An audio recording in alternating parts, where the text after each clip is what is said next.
ئەمە سەرچاوەی ئاوی بەشێک لە گەڕەک و گوندەکانی خانەقینە.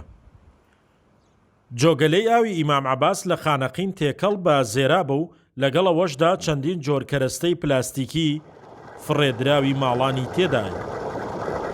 تابع الإمام عباس حوالي من 20 إلى 26 قرية اعتمادهم بماء الشرب على هذا المجرى. چەند ڕۆژی ڕابردوو سۆزان مەنسوور پەرلەمانتاری عێراق لە فراکسیۆنی یەکێتی لەسەر پیسی و نەشیاوی ئاوی ئەم جۆگەلەیە هاتە دەنگ و داوای ڕوونکردنەوەی لە لایەنە پەیوەندیدارەکانی شارەکە کرد.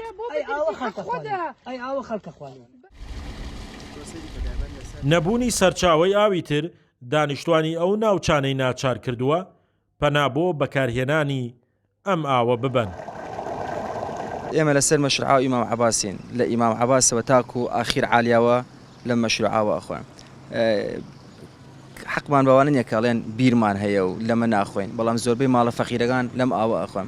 لە ناوەم ئاوە هەموو شتێک ئەبینی ئەو زێرابە ئەبینی پیسی ئاودەسی ماڵانی تایە، حیوان تۆپیای ناو ماڵەکەیە ناو ئاوەکەیە، هەمویان لەم ئاوە ئەخۆن.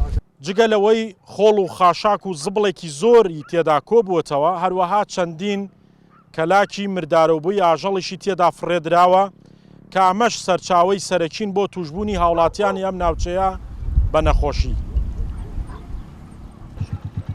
ئاوەکە هەستەکەی بە کەڵکیەوە دێ بۆ ژیان نابێتەوە وڵات تابعاان بۆ هەمشین بەش حیوانش دەلێ ناتوانین بخۆ. باشە ئەیچ داوەتان نەکردووە کە حکوومەتەمەتان بۆ چارەسەر بکە؟ وەڵا داوا کریایە بەس تا ئێستا تەنفیذ نەکریایە. فڕێدانی پاشەڕۆکی ماڵان لە نزیک سەرچاوەی ئاوەکە هێندەی تر ڕێژەی پیسبوون و نەشیاوی بۆ بەکارهێنان زیاد کردووە، هەر بۆیە داوای ڕێخستنەوە و خاوێنکردنەوەی جۆگەلەکە دەکرێت. شاخەوان محەممەد، کورسات نیوز، خانەقین.